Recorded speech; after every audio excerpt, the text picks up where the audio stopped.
Hey guys, what's up? My name is Dom. Welcome back to my channel. If you're new to my channel, I typically make bookish content, movie content, and anything else in between because I like to do whatever I want on this channel, and tonight is going to be bookish content. My dog's angry because I'm not giving him attention. Hello.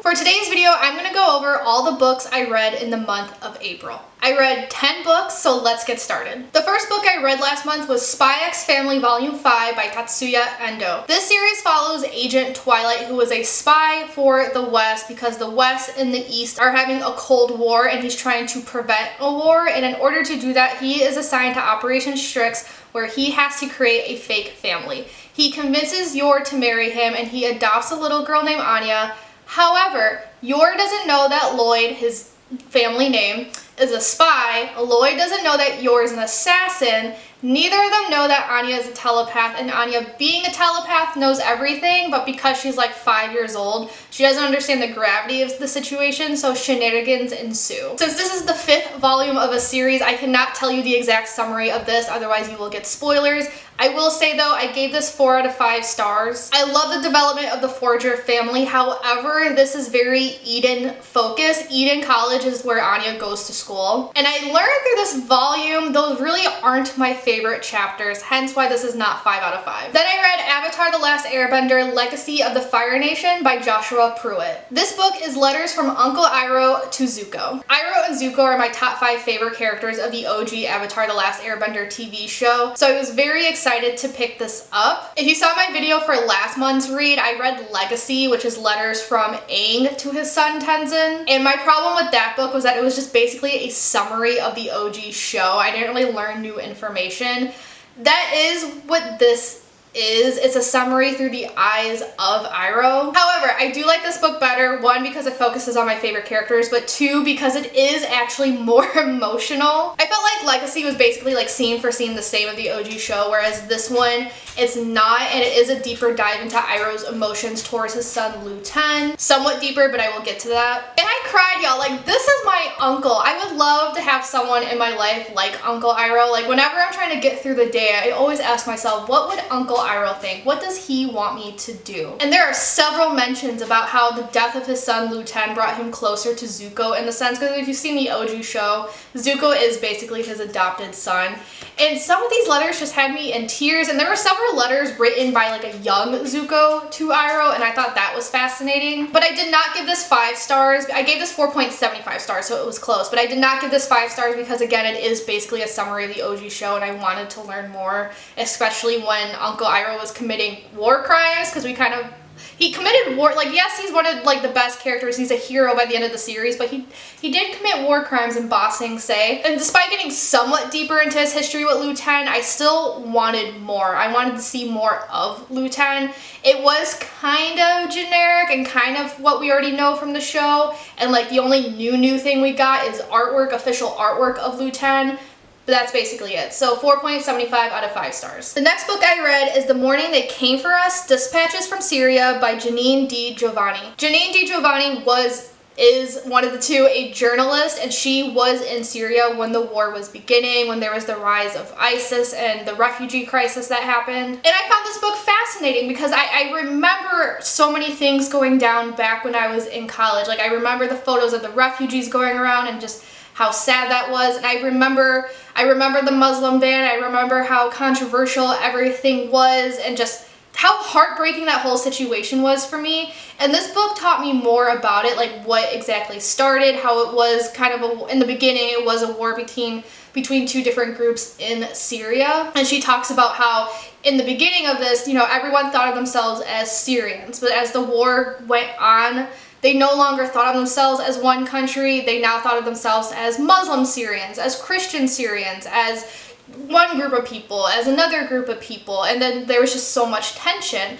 And I learned a lot from this because, like, it was all information I didn't know about however many years ago. And I liked her discussions of difficulties traveling throughout the country, because she does talk about sometimes she was there illegally, other times she did have her visa, and sometimes she does put personal anecdotes in the story, and I didn't mind most of them because I thought most of them just gave context to what she was about to talk about. Sometimes it distracted from the story and weren't needed, but I thought that was kind of a rare occurrence. This is honestly one of the saddest books I've ever listened listen to because I listened to this on audiobook at work. In the very beginning of the book, she talks about how many women were raped, and we get to hear personal stories. Giovanni does discuss how both sides were implicit in this problem, and she heard women from both sides, so that's one thing that I praise about this book. I thought it was as unbiased as a human could be because she does talk about both sides. She did not focus on one. And if you do want to read this book, just fair warning, because the beginning of the book is the most graphic depiction of rape I've ever read. I was physically recoiling and just disgusted by what these poor women had to go through, and scared and flabbergasted because just some of it was just so, I want to use the word unbelievable, but I don't mean that in the sense I don't believe them. I mean that in the sense that, like, how is this humanly possible? Like, they went through horrors beyond comprehension. And there was a chapter about this certain group of people whose name I can't remember, but she talks about them. She talks about how they're a very ancient group and how they've always gotten along, and they're very anti-war. They tried their hardest to stay out of the war just to get bombarded, and that was so sad to read from. And honestly, one of the saddest parts of the book was in the beginning when everything was just starting and multiple Syrians were hoping Americans would jump in and help them, and that was just sad to me because I think this book came out prior to when I was in college, so it was sad to me just because I know what happened between the years 2015 and then 2019 when I graduated college.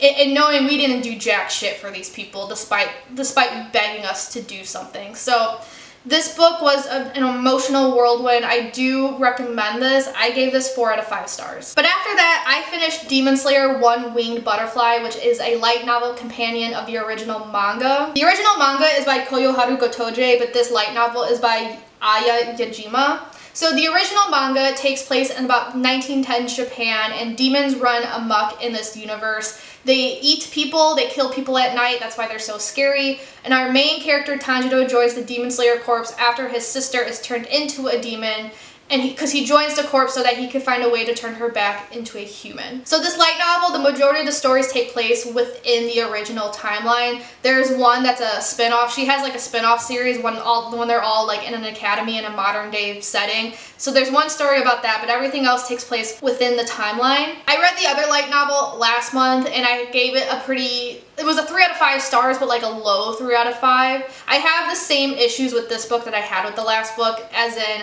there's so much telling with very little showing, and it's very cliched, very corny. But I gave it 3.5 out of 5 stars rather than 3 because I do like the stories better. My favorite's the first one, when we get to know more about Shinobu and her past with Himajima, because we learn in the OG series that Himajima found her and her sister after their parents died, and he kind of raised them for a bit, so we get to see that. That actually made me tear up a bit. And my other favorite story is when everyone's trying to get Giyu to smile. If you're a Demon Slayer fan, I don't know if I would recommend these light novels just because I'm having a difficult time with them, but also I believe these stories are canon, so if you do want to learn more, go ahead and pick them up. But again, I gave this 3.5 out of 5 stars. The next 2 books I'm just going to talk about at the same time because I did give them the same rating, and that is Spy X Family Volume 6 and Volume 7. I gave these 4 stars rather than 5 because they are still very fun volumes. You know, I love the development of all our main characters. However, both of these focus on characters that I love but aren't my favorite. I'm really having issues with this one. Her spy name is Nightfall, but her undercover name is Fiona. I'm having a lot of issues with this one, and actually I almost gave Volume 7 3 out of 5 stars because again, it's focusing, you know, on characters that aren't my favorite, but also the majority of this volume is filler. Because if you don't know, this series, it is unfortunately advertised as shonen, and I say unfortunately because I personally don't think it's really shonen. The story is more so slice of life with shonen elements. So we're gonna have very intense arcs, but in between these arcs, the author likes to do filler chapters, which I don't have a problem with because 1, that is the genre it's in, and 2, a lot of development does happen in these filler chapters and development that does come back later. So they are needed. It's just, sometimes they're too much, sometimes I just don't care. But the reason I ended up giving this 4 out of 5 stars rather than 3 out of 5 is because of the last chapter. And I thought it was done flawlessly because the last chapter begins like it's going to be another filler arc, but then it ends with the introduction to the next arc, which is my favorite. So again, 4 out of 5 stars for both of these. Then I read Before I Fall by Lauren Oliver. This is a YA book, and it's about a girl named Sam who dies in a car accident, but then she wakes up at the beginning of that day, and she repeats the day 7 times, so it's kind of like a Groundhog Day situation. This is such an interesting book to me because I did not know what I was getting myself into.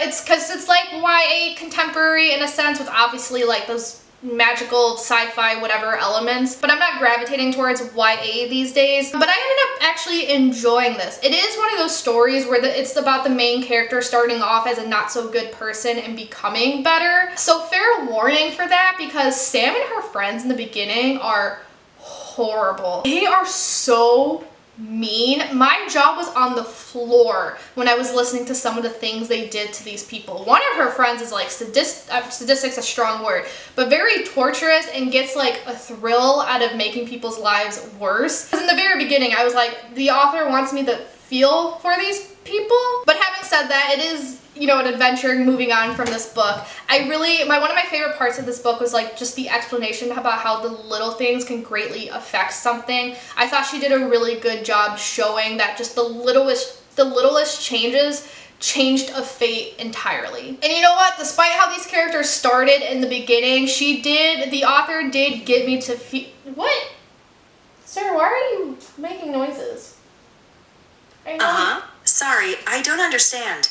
Because I'm not talking to you. As I was saying, the author did get me to feel for all these characters by the end. Not only our main character, because there's 4 of them, and she is arguably the best of the 4. Like, she went into this with better intentions, but I did feel for her other friends, and especially the one I absolutely did not like in the beginning, because there was one where I'm like, girl, you need to drop Lindsay like a hat. Like, this girl's a bitch and it's gonna make your life worse. But I felt bad for Lindsay in the end. I sympathized with her.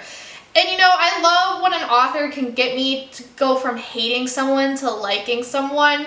I feel like you really need talent for that when you introduce someone as just this terrible person and you you fix their fate, is what I'm trying to say. Not really, but like, you know what I mean. I hesitate to call it a redemption arc in this specific case, but it's kind of like that. Another thing I actually adored about this book is that at one point in the story, because again, she's dying constantly just to reawaken the same day, Groundhog Day. At one point in this story, she has such a beautiful description of death that I actually started sobbing. I don't know how many of you have seen the tweet that basically says, I hope death is like falling asleep at a family party and being taken to your room. I hope death is like laughter in the next room, or I hope I can hear laughter in the next room. I remember reading that tweet for the first time and like tearing up a bit, and like also, you know, oh my god, am I gonna cry now? But like also hoping that that's what death is, just something that peaceful. And then the description of death in this book was basically that. I have never read a description of death just so beautiful and calming and make me not scared. Fun fact, I don't know if it's a fun fact, but like fact about myself, I have a crippling fear of death. A lot of it goes into my obsessive compulsive disorder, but I have like a crippling fear of it. And yeah, I can't stop reading about it because I think it helps with my fear. This book definitely helped. Like, I have I don't want to say I have a feeling because I don't want to jinx anything, but like, I too hope death is like the way Lauren Oliver described it in this book. And that's actually what made me change my rating for this book, because this book did start out as a 3 out of 5 star read, because one of my critiques is that it is very long. I don't think it needs to be 7 days long. I think it could have been condensed to like 5 to 6 days. But that description just hit me so hard. And like, if a book can get me to cry, because usually I need visuals, like movies always make me cry. Books, it depends. So if a book can make me cry, like, it deserves a higher rating. And I really like the ending to this book because the fate scene's open-ended, but that's only because it's not like explicitly told to us. But the way the author describes certain things, like, it felt like a closed ending to me. Fair warning about this book, it did come out in like 2010, 2011. Some of the description is going to be outdated. Like, I'm pretty sure at one point in this book they call something the R slur.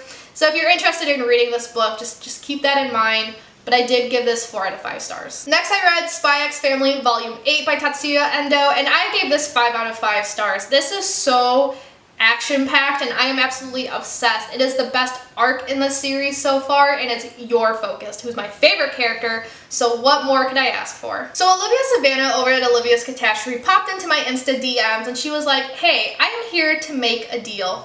If you read this book, I will watch Attack on Titan. And I love giving people Attack on Titan propaganda because that is one of my favorite shows of all time and I think everyone should watch it. So because of her, I decided to read Priest by Sierra Simone. This is an erotica book and it's about a priest named Tyler Bell. He's been a priest for the past 3 years and he has held up the celibacy thing that priests have to do. But then he meets this woman named Poppy who pops into his confessional one day and suddenly he just does not know what to do with himself. I don't ever reach for erotica. This is actually the first erotica book I've ever read just because from what erotica is described to me, I always thought the genre would be kind of corny, which I know is a gross exaggeration and one I shouldn't make if I've never read it before. But Olivia Savannah sold this to me just because it is Catholic based and I was raised in the Catholic Church and she was saying like it will probably hit you in ways it didn't hit me not being Catholic. Also, I love a good scandal when it comes to like priests and nuns. I want a story where a priest and a nun fall in love and they don't know what to do because, you know, their vows of celibacy, the Catholic priests and nuns can't get married. I just love a good scandal like that. You know, a scandal where like the two people involved are consensual adults. I want to clarify that. And I'm not just saying that to be funny because that actually is an issue Tyler talks about in this book. And you know what? Olivia Savannah and Sierra Simone are onto something because this book was hot. So I listened to this on an audiobook and I was captured the moment the moment the voice actor started speaking. It helped a lot that he has a very, very hot voice. And the moment he started speaking, I messaged Olivia Savannah. I was like, this is dangerous. His voice is so attractive. But I was gripped. I was captured, I was enthralled. I had actually a great time with this book. It was everything I wanted from an erotica. Like I expect certain things when you're telling me this book is just about sex. And quite frankly, the sex in this book is very hot, but it also gave me the scandal I craved for. So it was fun on that aspect. It was also just well written. And not only was it about the sex, but it did actually have a plot, which I know sounds weird, but I guess that's like just another assumption I had about erotica, that there's not really a plot involved, but there was one with this because the whole plot is like, now that I'm in love with this woman, what is my role in the Catholic Church now? Is he going to be a priest by the end of it? Like, is this going to be a secret love affair, or is he going to leave the Catholic Church? So from a plot standpoint, I actually really liked how Tyler's guilt was handled because he is very guilty throughout this entire book. Because for those of you who don't know, Catholic priests do have to take a vow of celibacy. They are not allowed to have sex. They are not allowed to be in any sexual relationship, but they're also not allowed to be in a romantic relationship, even if no sex is involved. They can't have girlfriends. They can't have wives. They obviously can't have children if they can't have sex. So it is a very, in my personal opinion, it is a very lonely and secluded lifestyle. And I just find it so fascinating just because of the conversations around that in the Catholic Church right now. This is something me and my Catholic family constantly discuss because me and my family, most of us are on team let priests get married. And I know a few years back, but I'm so removed from the church by now that I don't know what the conversation is in present day. But I know in a few years back they were considering letting nuns and priests get married just because all these rules and vows, you're forcing these people to sequester very natural human emotions and instincts, which are attraction, which are falling in love with people. Tyler does discuss that. He mentions that at one point the Catholic Church was discussing what to do, but part of his guilt was that, you know, as of now, they can't get married. So what is he gonna do? Because he loves his life with the church, but he also loves this woman and doesn't want to pull her along because she deserves to have a husband and kids, which is what she wants. She deserves that life and he doesn't want to take that away from her, and it's just a whole thing. And part of that discussion is too, he knew that if the news ever got out, a lot of parishioners would be angry with him. And it's like, you don't want someone to be angry with you because you did the very natural human thing of falling in love with another consensual adult. And again, I'm bringing that up because he does talk about, you know, the pedophilia cases in the Catholic Church. So he's like, he's scared because this does happen in real life. He's scared of being put on the same level as the pedophilic priest that was before him. So because of all that, despite this book being an erotica novel, this book actually has the best depiction of Catholic guilt I have ever come across in fiction, whether that's a book, movie, or TV show. Because another thing about Catholic guilt is that it eats away at you constantly. I still have Catholic guilt, and it doesn't shut up. You constantly feel shame and guilt for the most mundane things. which is the majority of this novel. Like, Tyler is going through some inner turmoil constantly, probably for 90% of this novel, which is what being Catholic is like, essentially. And then I get to the end and I was very sad because, unfortunately, Tyler Bell is not a real person, and unfortunately I do not know the narrator of this audiobook in my personal life, so he can't just say things to me. Because I could listen to this guy talk all day, and I have reserved, I have the sequel on hold because this is a trilogy, so I have the sequel on hold at the library. It's gonna be like a 3-week wait, but I'm very excited. I do want to say I did not give this 5 out of 5 stars due to the like suspension of disbelief I had to have, because the romance in this moves very, very fast. He was considering leaving the clergy after 6 weeks of knowing Poppy, which maybe is kind of realistic in religious circles, but to me that's just fucking ridiculous. I've had talking stages last like a month before. The 6 week marks, I was nowhere near ready to marry people, and she was ready to marry him too. And I just had to have a suspension of disbelief for that, because even by the end of the novel, because it's, you know, a romance novel, so we figured how it's gonna end, even by the end of the novel, it still felt like lust more so than love to me. But that does not make this a bad book, because I did give this 4 out of 5 stars. And finally, I ended the month with what is now my new worst book of the year, and that is A Dirty Job by Christopher Moore. This book is about a man named Charlie, and people are dropping like flies around him, and he can't figure out why until he gets a book in the mail and he finds out that he is now death, or a death merchant, so to speak, because he's not death, but he's like an elf for death. And his daughter also does some weird shit. She just has to say the word kitty and everyone around her dies. I thought that was such a great concept, because, you know, I said earlier in this video when I was getting a little personal that despite having a fear of death, I do love reading the concept of it, because, like, one, I want to get rid of my fear, but also, like, on a more positive note, I just think people can get so creative with the stories they tell around it. So I thought this was like a great idea, but I did not like the execution. I'm not gonna say the execution was terrible, because I can tell it was well written. It's just, it's a very unserious book, purposely unserious. Like, the book itself, it's supposed to be funny. The book itself doesn't take itself seriously. However, this is just not my sense of humor. It's what I'd imagine a 10-year-old thinks an adult finds funny. I will say though, the beta male tangents have got to go. Those were definitely the most annoying part of this book. Another positive thing I have to say about this book actually is that it is very clearly well researched. He does bring in different aspects of death from different cultures, like the main one being Celtic, because the Morgans involved, but that's really the only other positive thing I have to say about this. Even the writing style not being my thing, there were a few issues I had with the plot itself. For example, his romance with this woman named Audrey, I thought happened way too fast. It was even worse than Priest. At least for Priest, I could have a suspension of disbelief, like given the genre, given what the author was going for. But for this, I absolutely could not have it. He told this woman, "I love you," after like 12 hours, and she said the same, and I'm like, oh, no, absolutely not. Don't believe that at all. Cannot even have a suspension of disbelief. And there's this whole thing with a Illuminatus. I'm not gonna say what that means just because spoilers. I guess the plot twist around that as soon as the concept of the Illuminatus was introduced, and I was actually very, very annoyed with how long it was dragged out. But yeah, humor and those 2 plot points were my main gripes. I guess I do have another positive thing to say. It actually does have a very nice conclusion, all things considered. I will not be reading the sequel though. 1, because I didn't like this book. Why would I continue on? 2, I did read the synopsis of the sequel out of curiosity, and it just made no sense to me, because I think this book was wrapped up nicely and that a sequel is absolutely not needed. And judging by the ratings and the reviews, a lot of people agree with me. So I ended up giving this 2 out of 5 stars. And that is it for this video. My dog is very impatient. He was begging for food and now he is snoring. So I am going to wake him up and go feed him. But let me know your thoughts down below if you've read any of these books or if you want to read any of them. If you like this video, give it a big thumbs up, comment, subscribe. Y'all know the drill. And without further ado, I'm going to peace out and I'll see you guys later. Ciao, tutti.